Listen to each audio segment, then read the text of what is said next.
Proddatur power sub స్టేషన్లలో పనిచేస్తున్న regular కార్మికులను ఫీల్డ్కు వెళ్లాలి అంటూ ఈఈ శ్రీనివాసులు సెలవు దినం రోజు ఆర్డర్ పాస్ చేశారు అంటూ పవర్ హౌస్ వద్ద కార్మికులు నిరసన తెలియజేశారు.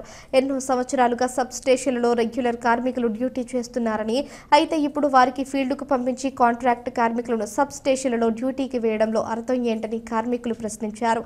ఈ విషయమై నేటి ఉదయం కార్మిక సంఘం ఆధ్వర్యంలో నిరసన తెలియజేస్తున్నట్లు తెలిపారు.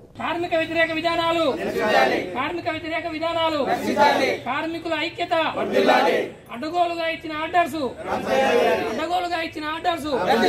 హడావిడిగా సెలవు దినాన్ని ఇచ్చిన ఆర్డర్స్ ఫీల్డ్ నాకు బదిలీ చేస్తూ ఆర్డర్స్ ఇవ్వడం జరిగింది. ఈరోజు ఇంత హడావుడిగా ఆదివారం రోజు వచ్చి ఇంత హడావుడిగా ఈ నిర్ణయాలు తీసుకోవాల్సిన అవసరం ఏమొచ్చింది అధికారులకు అనేది మేము ప్రశ్నిస్తున్నాము.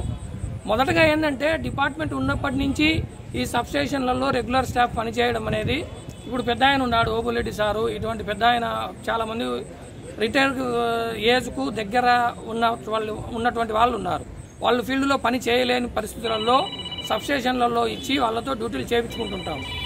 ఇప్పుడు ఆ అవకాశం కూడా లేకుండా మొత్తం అందరినీ ఫీల్డ్కు వేసి వాళ్ళ ఫీల్డ్లో పని చేయించుకునే దానికి ఈ ఆర్డర్స్ ఇవ్వడం జరిగినది. ఇది పూర్తిగా కార్మిక వ్యతిరేక విధానము. ఈ నిర్ణయాన్ని మేము కార్మిక సంఘాల తరఫున వ్యతిరేకిస్తూ రేపు ఉదయం కాంపౌండ్ నందు 9 గంటలకు ఒక ధర్నా కార్యక్రమం నిర్వహించదలిచాము.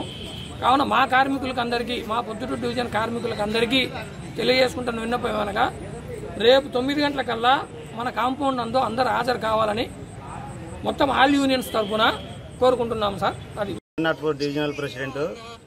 ఈరోజు ఆదివారం అయినా కూడా మా ఈఈ గారు అక్రమంగా సబ్స్టేషన్ సిబ్బందిని మన సెక్షన్ ఆఫీసులకు వాడుకోమని ఆర్డర్ ఇచ్చి ఉన్నారు.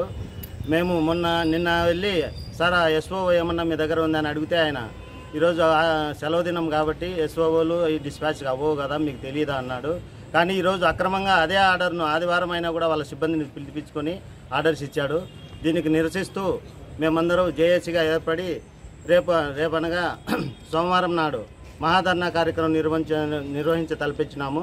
దీనికి అందరూ సహకరించి, ఈ పత్రికా మిత్రులు, తర్వాత ఎలక్ట్రానిక్ మీడియా అందరూ సహకరించి మాకు పెద్దగా దిగ్విజయం చేయవలసిందిగా కోరుతూ